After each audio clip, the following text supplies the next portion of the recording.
Union Station in Chicago is closed. There's concrete falling from the roof onto the tracks.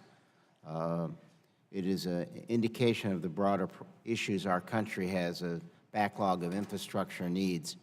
And as the Vice Chairman of the THUD Appropriations Subcommittee, I recognize, as you do, that it's so important for us, THUD and T&I, to work together on all of these needs.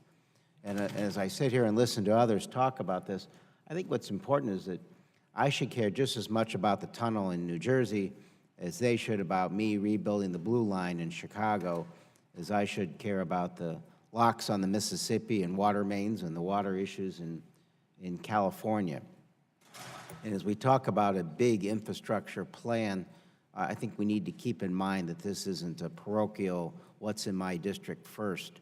Obviously, my colleague and friend, Pete Visklowski, who wants to double track the South Shore line into Indiana, that would help the entire region and would help the environment and help the economy. So I think if we have that spirit, we'll do well. A couple points. I'd like to speak about the Federal Bird Safe Buildings Act, which is in this committee. I've introduced a version of this bill in every Congress I've been a member of because I believe we have a responsibility to be good stewards of the world we live in. Up to 1 billion birds die from colliding into buildings every year, a very preventable problem. The cost negligible bipartisan Bird Safe Buildings Act requires that public buildings constructed, acquired, or significantly altered by GSA incorporate bird-safe building materials and design features. It's an important bill for several reasons. First, birds have an intrinsic cultural and ecological value. It's our responsibility to be good stewards of the environment and reduce the harmful impacts of our society on the natural world. Additionally, birds help generate billions of dollars annually to the U.S. economy through wildlife watching activities.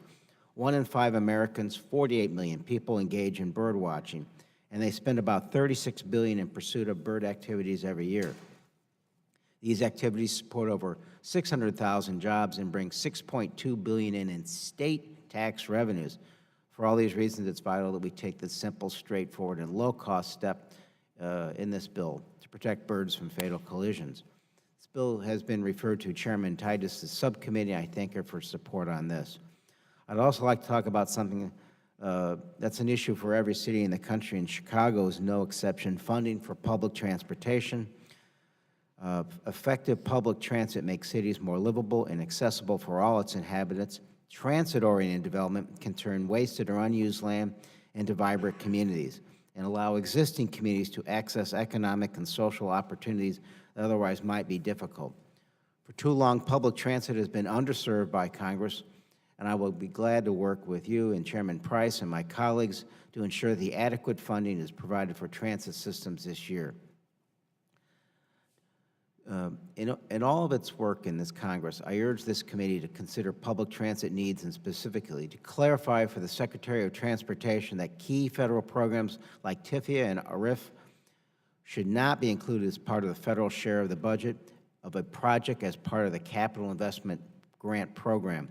Chicagoland agencies like RT are working hard to ensure our infrastructure continues to meet the needs of citizens, and shoring up the Highway Trust Fund and addressing the capital construction backlog are key to achieving this goal.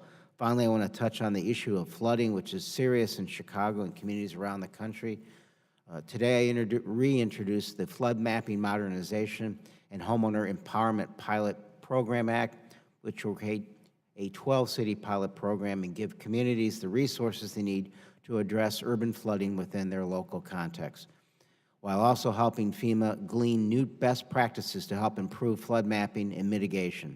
I encourage the committee to take up and pass that bill because there's also room for additional pre-disaster work to address flooding. A pre-disaster infrastructure program as part of FHWA is one possible approach to safeguard the nation's vital transportation systems like federal aid, roads, highways, and bridges from increasing natural disasters and to improve the long-term resilience of the systems. I believe the committee should look into the concept as a possible model for the future. Mr. Chairman, Mr. Ranking Member, members of the committee, it's an honor to be here, and thank you for your work.